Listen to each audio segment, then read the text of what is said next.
Sudden jobs uptick. The jobs report of 172,000 new jobs for May provided some good news for the Trump administration. Adding to the good news, March and April hiring were also adjusted by 93,000 jobs, producing an average addition of 188,000 jobs a month. For the 3-month period, that's the best in 3 years. The unemployment rate held steady at 4.3%. Now, I do feel that these numbers may be subject to manipulation. Seems to be popular with the politicians.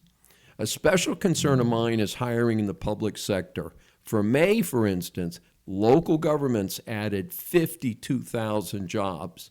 That's a huge part of the total hiring for May. I again encourage all taxpayers to fight for layoffs and hiring freezes for public sector jobs at all levels.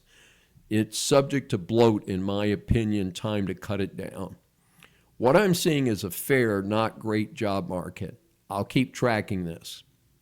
However, on the same day this jobs report came out, the stock market crashed in record levels.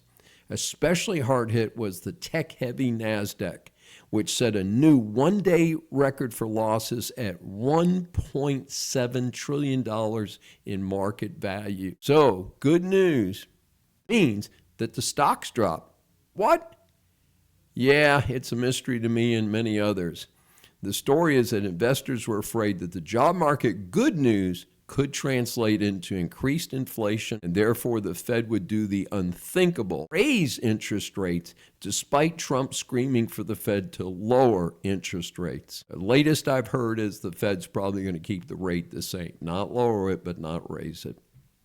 This is paired with concerns that the famous dot-com bubble that burst in 2000-2001 might be repeated with the current high valuations for AI-related stocks. And of course, the market does not like uncertainty, and there's a lot of uncertainty around, including, of course, the Iran conflict. Another financial risk has produced a caution flag by the Treasury Department to U.S. banks.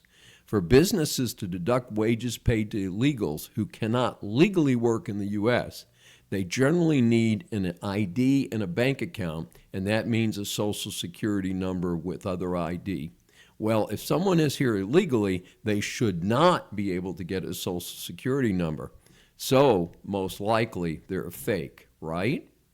Well, Treasury is warning banks to start being more careful to avoid being part of what is suspected to be a massive number of fake accounts. This crackdown is important since hiring illegals generally means that an American citizen does not have access to that job. What is happening behind the scenes is that employers may knowingly accept false employment credentials, since this allows them to pay below market wages and benefits that a citizen would expect for that job.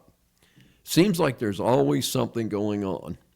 And yes, there is. I've stopped reporting on the rash of frauds against the public program since we're getting almost daily reports of such scandals. The latest is from Ohio, but prior to that, we had Minneapolis, Chicago, and California, and so forth. Again, call for total termination of all federally financed programs that are, in turn, administered by the states. I feel that will fix the problem permanently. If you've enjoyed this segment, please join us on YouTube at Dr. Dave Saves America.